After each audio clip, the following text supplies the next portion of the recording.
ನಮಸ್ಕಾರ ವೀಕ್ಷಕರೇ, ನಿಮಗೆಲ್ಲರಿಗೂ ನನ್ನ ಯೂಟ್ಯೂಬ್ ಚಾನಲ್ಗೆ ಸ್ವಾಗತ. ತನುವು ನಿನ್ನದು ಮನವು ನಿನ್ನದು ಭಾಗ 13. ಅವನಿಗೆ ಬೆಡ್ ಮೇಲೆ ಕೂರಲು ಸಹಕರಿಸಿ ಊಟದ ತಟ್ಟೆಯನ್ನು ಬದಿಯಲ್ಲಿರಿಸಿ ತುಂಬ ನೋವಿದ್ಯಾ ಎಂದು ಹೇಳುತ್ತಾ ಭುಜದಿಂದ ತೋಳಿನವರೆಗೂ ಮೃದುವಾಗಿ ಸವರಿದಳು ದಿಯಾ. ಆ ಸ್ಪರ್ಶದ ಹಿತವನ್ನು ಅನುಭವಿಸುವಂತೆ ಕಣ್ಣು ಮುಚ್ಚಿದ ಇಶಾನ್. ಅವನು ನೋವು ಅನುಭವಿಸುತ್ತಿರುವುದನ್ನು ಕಂಡು ಅವಳ ಕಣ್ಣಂಚು ಒದ್ದೆಯಾಯಿತು.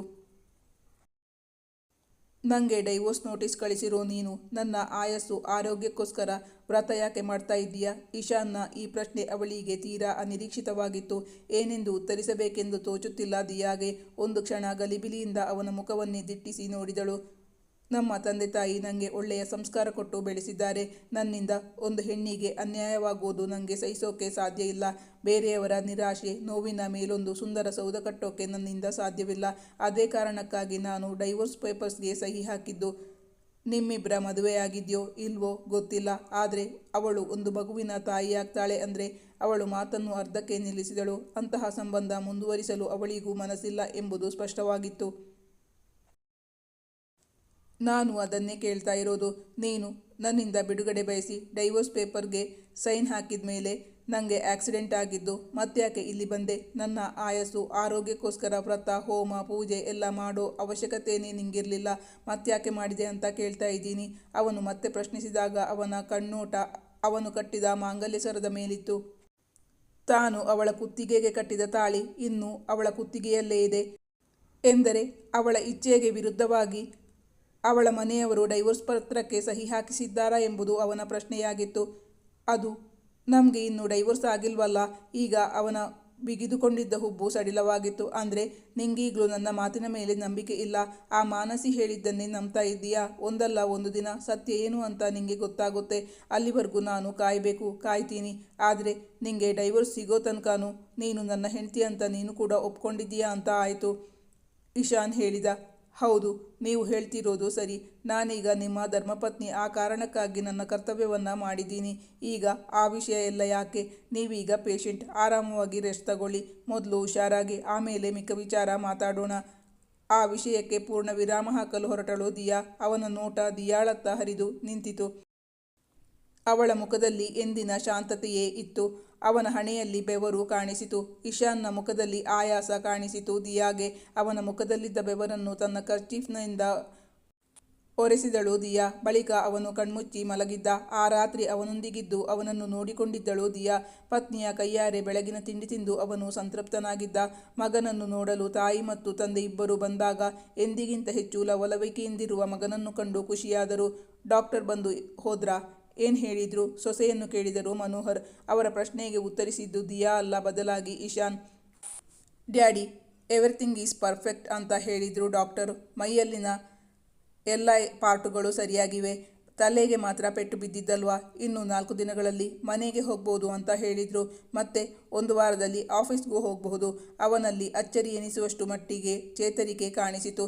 ಇದು ನಿಜವಾಗಿಯೂ ತುಂಬ ಸಂತೋಷದ ಸಂಗತಿ. ನೀನು ಬಂದಿದ್ದು ನನ್ನ ಮಗ ತುಂಬ ಚೇತರಿಸಿಕೊಂಡು ಬಿಟ್ಟ. ನಿಂಗೆ ಅದೆಷ್ಟು ಥ್ಯಾಂಕ್ಸ್ ಹೇಳಿದರೂ ಕಡಿಮೆ, ಹೃದಯ ತುಂಬಿ ಹೇಳಿದರು ಮನೋಹರ್. ಈಗಲೂ ದಿಯಾ ಉತ್ತರಿಸಲಿಲ್ಲ. ನನ್ನ ಪರವಾಗಿ ದೇವರ ಬಳಿ ಅಷ್ಟೊಂದು ರೀತಿಯಲ್ಲಿ ಬೇಡ್ಕೊಂಡಿದ್ದಾಳೆ. ಅಪರೂಪದ ಒಳ್ಳೆತನ ಇರೋ ಅವಳ ಪ್ರಾರ್ಥನೆಯ ಸಲುವಾಗಿ ದೇವರು ಒಲಿಲೇಬೇಕು. ಅದರ ಪರಿಣಾಮ ನನ್ನಲ್ಲಿ ಕಾಣಿಸ್ತಾ ಇರೋದು.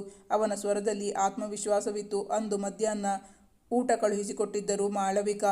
ಊಟ ಮಾಡಲೆಂದು ಊಟದ ತಟ್ಟೆಗಾಗಿ ಕೈ ಚಾಚಿದ ಇಶಾನ್. ಅವನ ಭುಜಕ್ಕೆ ಒಂದಿಷ್ಟು ಏಟು ಬಿದ್ದಿತ್ತು. ಪ್ರಯಾಸದಿಂದಲೇ ಕೈ ಎತ್ತಿ ತಟ್ಟೆಗಾಗಿ ಕೈ ಚಾಚಿದಾಗ ಅವನು ನೋವು ಅನುಭವಿಸುತ್ತಿದ್ದಾನೆ ಎಂದು ಅರಿವಾಯಿತು ದಿಯಾಗೆ. ಊಟದ ತಟ್ಟೆಯನ್ನು ಬದಿಯಲ್ಲಿರಿಸಿ ಅವನಿಗೆ ಬೆಡ್ ಮೇಲೆ ಕೂರಲು ಸಹಕರಿಸಿ ತುಂಬ ನೋವಿದ್ಯಾ ಎಂದು ಹೇಳುತ್ತಾ ಭುಜದಿಂದ ತೋಳಿನವರೆಗೂ ಮೃದುವಾಗಿ ಸವರಿದಳು. ಆ ಸ್ಪರ್ಶದ ಹಿತವನ್ನು ಅನುಭವಿಸುವಂತೆ ಕಣ್ಣು ಮುಚ್ಚಿದ ಇಶಾನ್. ಅವನು ನೋವು ಅನುಭವಿಸುತ್ತಿರುವುದನ್ನು ಕಂಡು ಅವಳ ಕಣ್ಣಂಚು ಒದ್ದೆಯಾಯಿತು. ನಾನೇ ಊಟ ಮಾಡಿಸ್ತೀನಿ ಎಂದು ಹೇಳಿದಾಗ ಅವನು ಮೌನವಾಗಿ ಸಮ್ಮತಿ ಸೂಚಿಸಿದ. ದಿನದಿಂದ ದಿನಕ್ಕೆ ಇಶಾನ್ನ ಆರೋಗ್ಯ ಸುಧಾರಿಸುತ್ತಿತ್ತು. ಅಂದಿನಿಂದ ಹಾಸ್ಪಿಟಲ್ನಲ್ಲಿದ್ದು ದಿನವೂ ಇಶಾನ್ನನ್ನು ನೋಡಿಕೊಳ್ಳುವ ಜವಾಬ್ದಾರಿಯನ್ನು ಅವಳಿಗಿತ್ತಿದ್ದರು ಅವರ ಮನೆಯವರು. ತನ್ನ ಕರ್ತವ್ಯವನ್ನು ಚಾಚೂ ತಪ್ಪದೆ ಪಾಲಿಸಿದ್ದಳು ದಿಯಾ. ಮಾತ್ರವಲ್ಲ, ಅವರಿಬ್ಬರ ಮಧ್ಯೆ ಒಡನಾಟ ಜಾಸ್ತಿ ಆಗಿದ್ದರಿಂದ ಅವನ ಬಗ್ಗೆ ತಿಳಿದುಕೊಳ್ಳಲು ಸಾಧ್ಯವಾಗಿತ್ತು. ದಿಯಾಗೆ ಮಾನಸಿಯಾಗಲಿ ಅವಳ ತಂದೆಯಾಗಲಿ ಒಂದೊಮ್ಮೆಯೂ ಹಾಸ್ಪಿಟಲ್ಗೆ ಬಂದಿರಲಿಲ್ಲ. ಇಶಾನ್ ಕೂಡ ಅವರಿಗೆ ಕರೆ ಮಾಡಿರಲಿಲ್ಲ. ಅವನು ನ್ಯಾಯಕ್ಕಾಗಿ ಕೋರ್ಟಿನ ಮೊರೆ ಹೋಗಿದ್ದ ವಿಚಾರವೂ ತಿಳಿಯಿತು. ಮತ್ತೆ 4 ದಿನ ಕಳೆಯುತ್ತಿದ್ದಂತೆಯೇ ಇಶಾನ್ನನ್ನು ಡಿಸ್ಚಾರ್ಜ್ ಮಾಡಿ ಮನೆಗೆ ಕಳುಹಿಸಿದ್ದರು. ದಿವಾಕರ್ ಅವರಿಗೆ ಮಗಳು ಇನ್ನೂ ಅಲ್ಲಿರುವುದು ಬೇಡವಾಗಿತ್ತು. ಇಶಾನ್ ಡಿಸ್ಚಾರ್ಜ್ ಆಗಿ ಮನೆಗೆ ಬಂದ ಸುದ್ದಿ ತಿಳಿಯುತ್ತಲೇ ದಿವಾಕರ್ ಅವರು ಮಗಳನ್ನು ದುಬೈಗೆ ಕರೆದೊಯ್ಯಲು ಬಂದಿದ್ದರು. ಆ ವಿಚಾರ ತಿಳಿಯುತ್ತಿದ್ದಂತೆಯೇ ಇಶಾನ್ಗೆ ತುಂಬ ಬೇಸರವಾಗಿತ್ತು. ಯಾಕೆ ನಮ್ಮನೆಯಿಂದ ಹೊರಡ್ತಾ ಇದ್ದೀಯಾ ದಿಯಾ? ನನ್ನಿಂದ ಏನಾದರೂ ತಪ್ಪಾಯ್ತಾ? ಅಲ್ಲ, ನಿಂಗೆ ಬೆಂಗಳೂರು ಬೋರ್ ಆಯ್ತಾ? ಅವನ ಮಾತಿಗೆ ಏನೂ ಹೇಳಬೇಕೆಂದೇ ತೋಚದೆ ಕಿರುನಗೆ ಬೀರಿದಳು. ಆಡಲು ಮಾತಿಲ್ಲವೆನಿಸಿತು. ಒಂದು ರೀತಿಯ ಚಡಪಡಿಕೆ. ಎಲ್ಲ ವಿಚಾರಗಳು ಗೊತ್ತಿದ್ದು ತಾನು ಇಶಾನ್ನನ್ನು ಪ್ರೀತಿಸುತ್ತಿದ್ದೇನಾ ಗೊತ್ತಾಗುತ್ತಿಲ್ಲ ದಿಯಾಗೆ. ಅವಳು ಅವನ ರೂಮ್ನಿಂದ ಹೊರಬಂದಿದ್ದಳು. ಮತ್ತೆ 10 ನಿಮಿಷದ ಬಳಿಕ ಅವನ ರೂಮ್ಗೆ ಬಂದವಳು ಅವನ ಪ್ರಶ್ನೆಗೆ ಉತ್ತರ ಬಾಯಿಯಲ್ಲಿ ಹೇಳಲಿಲ್ಲ. ಬದಲಾಗಿ ಒಂದು ಪೇಪರ್ನಲ್ಲಿ ಬರೆದು ಅದನ್ನು ಕವರ್ನಲ್ಲಿ ಹಾಕಿ ಅದನ್ನು ಇಶಾನ್ಗೆ ಕೊಡಲೆಂದು ಹೋದರೆ ಅವನು ವಾಶ್ರೂಮ್ಗೆ ಹೋಗಿದ್ದ. ಆ ಕವರನ್ನು ಅವನ ದಿಂಬಿನ ಕೆಳಗೆ ಇಟ್ಟು ಹಾಗೆ ಅಲ್ಲಿಂದ ತಂದೆಯ ಜೊತೆ ದುಬೈಗೆ ಹೊರಟು ಹೋಗಿದ್ದಳು ದಿಯಾ. ಇಶಾನ್ಗೆ ತುಂಬ ಬೇಸರವಾಗಿತ್ತು. ತನ್ನ ಸರ್ವಸ್ವವನ್ನು ಕಳೆದುಕೊಂಡಂತಹ ಭಾವ. ಮಾಧವ್ ಕುಟುಂಬದವರು ಯಾರೂ ಮೃತ್ಯುಂಜಯ ಹೋಮಕ್ಕೆ ಬಾರದಿರಲು ಕಾರಣವಿತ್ತು. ಆಕ್ಸಿಡೆಂಟ್ ಆಗುವ ಹಿಂದಿನ ದಿನ ಖುದ್ದು ಇಶಾನ್ ಪೊಲೀಸ್ ಸ್ಟೇಷನ್ಗೆ ತೆರಳಿ ಮಾಧವ್ ಮತ್ತು ಮಾನಸಿ ತನ್ನ ಕುಟುಂಬದವರ ವಿರುದ್ಧ ಅನಗತ್ಯ ಹೇಳಿಕೆಗಳನ್ನು ಕೊಡುತ್ತಾ ತಮ್ಮ ಮನೆ ಮುಂದೆ ಬಂದು ದಿನ ಗಲಾಟೆ ಮಾಡುತ್ತಾರೆ, ತಮಗೆ ಮಾನಸಿಕವಾಗಿ ಕಿರುಕುಳ ಕೊಡುತ್ತಿದ್ದಾರೆ, ತಮ್ಮ ಮಾನ ಹರಾಜು ಹಾಕುತ್ತಿದ್ದಾರೆ ಎಂದು ಅವರಿಂದ ತಮಗೆ ಬಂದ ಕಾಲ್ಗಳು ಮತ್ತು ಮೆಸೇಜ್ಗಳನ್ನು ಸಾಕ್ಷಿಯಾಗಿ ತನ್ನ ಮೊಬೈಲ್ನಲ್ಲಿದ್ದುದನ್ನು ತೋರಿಸಿದ್ದ ಇಶಾನ್. ಮಾಧವ್ ಅವರ ಫ್ಯಾಮಿಲಿಯವರು ಅನಗತ್ಯವಾಗಿ ತಮ್ಮನ್ನು ತುಂಬ ಕಾಡುತ್ತಿದ್ದಾರೆ ಎಂದು ಕಂಪ್ಲೇಂಟ್ ಕೊಟ್ಟು ಬಂದಿದ್ದ. ಇಶಾನ್ಗೆ ಆಕ್ಸಿಡೆಂಟ್ ಆಗಿ ಹಾಸ್ಪಿಟಲ್ಗೆ ಅಡ್ಮಿಟ್ ಆದ ಬಳಿಕ ಇದೇ ಕಾರಣದಿಂದಾಗಿ ತಮ್ಮ ಮಗನಿಗೆ ಆಕ್ಸಿಡೆಂಟ್ ಆಗಿದ್ದು ಎಂದು ಮನೋಹರ್ ಅವರು ಕೂಡ ಪೊಲೀಸ್ ಸ್ಟೇಷನ್ಗೆ ಹೋಗಿ ಎಸ್ಪಿಯವರಿಗೆ ದೂರಿತ್ತು ಬಂದಿದ್ದರು. ಪೊಲೀಸ್ ಸ್ಟೇಷನ್ನಿಂದ ಮಾಧವ್ ಅವರ ಸೆಲ್ಫೋನ್ಗೆ ಕಾಲ್ ಬರುತ್ತಿದ್ದಂತೆಯೇ ಆ ಮನೆಯವರು ನಡುಗಿಬಿಟ್ಟಿದ್ದರು. ಆದರೆ ವಿಚಾರಣೆ ಎದುರಿಸಲೇಬೇಕಾಗಿತ್ತಲ್ಲ, ಅದಕ್ಕಾಗಿ ತಂದೆ ಮಗಳಿಬ್ಬರು ಪೊಲೀಸ್ ಸ್ಟೇಷನ್ಗೆ ಹೋಗಿದ್ದರು. ಮಾನಸಿ ತಾನು ಇಶಾನ್ನಿಂದಾಗಿ ಗರ್ಭಿಣಿಯಾಗಿದ್ದೇನೆ ಎಂದು ಹೇಳಿದರು. ಆ ಸುಳ್ಳನ್ನು ಸತ್ಯ ಮಾಡಲು ಅವಳಿಂದ ಸಾಧ್ಯವಾಗಿರಲಿಲ್ಲ. ಒಂದೆರಡು ಸಲ ಪೊಲೀಸ್ ಸ್ಟೇಷನ್ ಮೆಟ್ಟಿಲು ಹತ್ತಿ ಇಳಿದ ಮೇಲಂತೂ ಅವಳಿಗೆ ಪೊಲೀಸ್ನ ಹೆಸರು ಕೇಳುತ್ತಿದ್ದಂತೆಯೇ ಭಯ ಆಗತೊಡಗಿತು. ಈಗ ಅವರ ಮನೆಯಲ್ಲಿ ತಂದೆ ಮತ್ತು ಮಗಳ ಮಧ್ಯೆ ಜಗಳ ತಾರಕಕ್ಕೇರಿತ್ತು. ಇಷ್ಟಕ್ಕೆಲ್ಲ ತಂದೆಯೇ ಕಾರಣ ಎಂಬುದು ಮಾನಸಿಯ ವಾದವಾಗಿತ್ತು. ಅಪ್ಪ, ನಾನು ನನ್ನ ಪಾಡಿಗೆ ಆರಾಮಾಗಿದ್ದೆ, ಎಲ್ಲ ನಿಮ್ಮಿಂದಾನೇ ಆಗಿದ್ದು. ನಿಮಗೋಸ್ಕರ ನಾನು ಸುಳ್ಳು ಹೇಳಿದೆ. ಈಗ ಪೊಲೀಸ್ ಸ್ಟೇಷನ್, ಕೋರ್ಟ್ ಕೇಸ್ ಅಂತ ಅನುಭವಿಸಬೇಕಾಗಿ ಬಂದಿದೆ. ಇಂದು ಮಾನಸಿ ತಂದೆಯ ಮೇಲೆ ರೇಗಿದರೆ ನಾನ್ಯಾವುದನ್ನು ನಂಗೋಸ್ಕರ ಮಾಡಿಲ್ಲ, ಎಲ್ಲ ನಿಮಗೋಸ್ಕರನೇ ಮಾಡಿದ್ದು. ಮತ್ತೆ ನೀನ್ಯಾಕೆ ಸುಮ್ಮನೆ ಪ್ರೆಗ್ನೆಂಟ್ ಆಗಿದ್ದೀನಿ ಅಂತ ಹೇಳೋಕೆ ಹೋದೆ? ಹಾಗೆ ಹೇಳು ಅಂತ ನಿನ್ನ ಹತ್ರ ನಾನು ಹೇಳಿದ್ನಾ ಎಂದು ಮಗಳನ್ನೇ ಪ್ರಶ್ನಿಸಿದ್ದರು ಮಾಧವ್. ಬೇರೆಯವರ ಮನೆ ಹಾಳು ಮಾಡಲೆಂದು ಹೊರಟ ತಂದೆ ಮಗಳಿಬ್ಬರು ಒಬ್ಬರ ಮೇಲೊಬ್ಬರು ತಪ್ಪು ಆರೋಪ ಹೊರಿಸಿ ಕಚ್ಚಾಡಿಕೊಳ್ಳುತ್ತಿದ್ದರು. ಅವರು ಅಂದುಕೊಂಡಂತೆ ಆಗದೆ ಪೊಲೀಸ್ ಸ್ಟೇಷನ್, ಕೋರ್ಟ್ ಕೇಸು ಎಂದು ಅಲೆಯುವ ಪರಿಸ್ಥಿತಿ ಒದಗಿ ಬಂದಿತ್ತು. ಇತ್ತ ತಂದೆಯೊಂದಿಗೆ ದುಬೈಗೆ ಬಂದ ದಿಯಾ ಮನದಲ್ಲಿ 101 ಯೋಚನೆಗಳು. ವಿವಾಹ, ಹೊಸ ಜೀವನದ ಪುಳಕದ ಸಮಯ. ಹಿರಿಯರು ನಿಶ್ಚಯಿಸಿದ ಗಂಡಿನ ಬಗ್ಗೆ ಏನೊಂದು ವಿಚಾರಿಸದೆ ಕೊರಳೊಡ್ಡಿದ್ದಳು. ಈಗ ಡೈವೋರ್ಸ್ ಪೇಪರ್ಸ್ಗೆ ಸಹಿ ಹಾಕಿ ಕಳುಹಿಸಿದ್ದಳು. ಆದರೆ ಅಂದಿನ ಕ್ಷಣಗಳನ್ನು ಮರೆಯಲು ಸಾಧ್ಯವೇ ಆಗುತ್ತಿಲ್ಲ. ಒಮ್ಮೆ ಮನದಲ್ಲಿ ರೂಪ ಪಡೆದ ಇಶಾನ್ನ ಪ್ರತಿಬಿಂಬವನ್ನು ಕಿತ್ತು ಹಾಕಲು ಸಾಧ್ಯವೇ ಆಗುತ್ತಿಲ್ಲ. ಅಂದಿನ ಕೆಲವು ಕ್ಷಣಗಳ ನೆನಪಿನಲ್ಲಿ ಮುಂದಿನ ಬದುಕನ್ನು ಹಾಳು ಮಾಡಿಕೊಳ್ಳಲು ಸಾಧ್ಯವೇ? ಅವಳು 10 ದಿನಕ್ಕೂ ಹೆಚ್ಚು ದಿನ ಅಲ್ಲಿದ್ದಳಲ್ಲ. ಇಶಾನ್ನ ಮನೆಯವರು ಮಾತ್ರವಲ್ಲ, ಇಶಾನ್ ಕೂಡ ನಿರಪರಾಧಿ ಎಂದು ಅವಳಿಗೆ ಸಾಬೀತಾಗಿತ್ತು. ಅವಳ ಮಾವ ಮನೋಹರ್ ಅವರು, ಮಾಧವ್ ಕಡೆಯವರು ಇಂತಹ ದಾಂಧಲೆ ಎಬ್ಬಿಸಬಹುದು ಅನ್ನೋ ಕಲ್ಪನೆ ಕೂಡ ನನಗೆ ಇರಲಿಲ್ಲ. ಇದ್ದಿದ್ರೆ ನಾನು ನಿಮ್ಮಿಬ್ಬರ ಮದುವೆ ಬಗ್ಗೆ ಮುಂದುವರಿತಾ ಇರಲಿಲ್ಲ. ನಿಂಗಾದ ಅನ್ಯಾಯ, ಅವಮಾನಗಳಿಗೆ ಪೂರ್ತಿ ಹೊಣೆ ನಾನೇ. ನೀನು ಧಾರಾಳ ಮನಸ್ಸಿಂದ ಕ್ಷಮಿಸಬಹುದು, ಆದರೆ ನನ್ನನ್ನು ನಾನು ಕ್ಷಮಿಸಿಕೊಳ್ಳೋಕೆ ಸಾಧ್ಯನೇ ಇಲ್ಲ. ಇಶಾನ್ ಹಾಸ್ಪಿಟಲ್ನಿಂದ ಡಿಸ್ಚಾರ್ಜ್ ಆಗಿ ಮನೆಗೆ ಬಂದ ದಿನ ಅವಳ ಬಳಿ ಹೇಳಿಕೊಂಡು ಕಣ್ಣೀರು ಹಾಕಿದ್ದರು ಮನೋಹರ್. ಸೊಸೆ ಇದಾವುದನ್ನು ಮನಸ್ಸಿಗೆ ಹಚ್ಚಿಕೊಳ್ಳದೆ ತಮ್ಮ ಮಗನನ್ನು ನೋಡಿಕೊಂಡಿದ್ದು ಅವರ ಹೃದಯ ತುಂಬಿ ಬಂದಿತು. ದಿನಗಳು ಉರುಳಿದ್ದವು. ಇಷ್ಟು ದಿನ ತನ್ನ ಜೊತೆಗಿದ್ದು ನೋಡಿಕೊಂಡ ದಿಯಾ ತನ್ನನ್ನು ಬಿಟ್ಟು ಹೋದ್ದು ಇಶಾನ್ಗೂ ತುಂಬ ಬೇಸರವಾಗಿತ್ತು. ದಿಯಾ ತನ್ನ ಮೇಲಿನ ಪ್ರೀತಿಯಿಂದ ತನ್ನನ್ನು ನೋಡಿಕೊಂಡಿಲ್ಲ. ಬದಲಾಗಿ ಕರ್ತವ್ಯ ಪೂರೈಸಿದ್ದಾಳೆ ಎಂಬ ಭಾವನೆ ಇಶಾನ್ಗೆ. ಅವಳ ಮನಸ್ಸು ನೋಯಿಸಲಾಗಲಿ, ಅವಳಿಗೆ ತೊಂದರೆ ಕೊಡುವುದಾಗಲಿ ಅವನ ಉದ್ದೇಶ ಆಗಿರಲಿಲ್ಲ. ಅವನು ಗುಣಮುಖನಾಗುತ್ತಲೇ ತನ್ನ ಕರ್ತವ್ಯದತ್ತ ಮುಖ ಮಾಡಿದ್ದ. ಆಫೀಸ್ಗೆ ಹೋಗಿ ಕೆಲಸ ಮಾಡಲಾರಂಭಿಸಿದ್ದ. ಇತ್ತ ದಿಯಾ ಕೂಡ ದುಬೈಯಲ್ಲಿ ತಂದೆಗೆ ಸಹಾಯಕಳಾಗಿ ಕೆಲಸ ಮಾಡುತ್ತಿದ್ದಳು.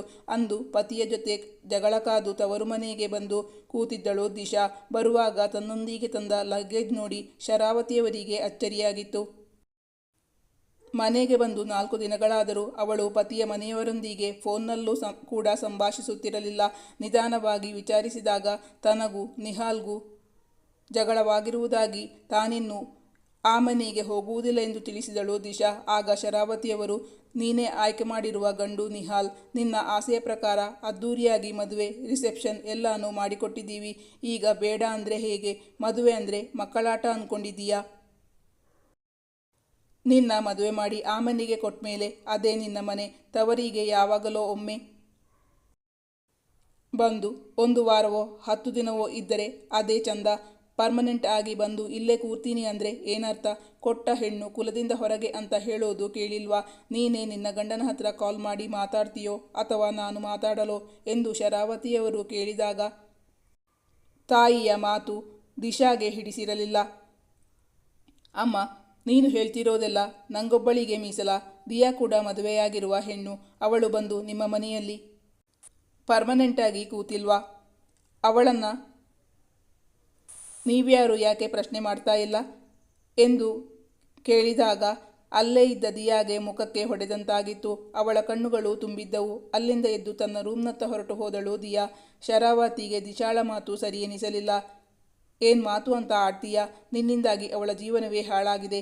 ಈಗಲೂ ಅವಳನ್ನು ಆಡಿ ಚುಚ್ಚು ಮಾತಿಂದ ಅವಳ ಮನಸ್ಸು ನೋಯಿಸಿದ್ರೆ ನಿಂಗೆ ತಿಂದನ್ನ ಅರಗಲ್ವಾ? ಮಗಳನ್ನು ದೂಷಿಸಿದರು. ಅಮ್ಮ, ನಾನು ಇರುವ ಸತ್ಯವನ್ನೇ ಹೇಳಿರೋದು. ಇಬ್ಬರಿಗೂ ಅದ್ದೂರಿಯಾಗಿ ಮದುವೆ ಮಾಡಿದ್ದೀರಾ.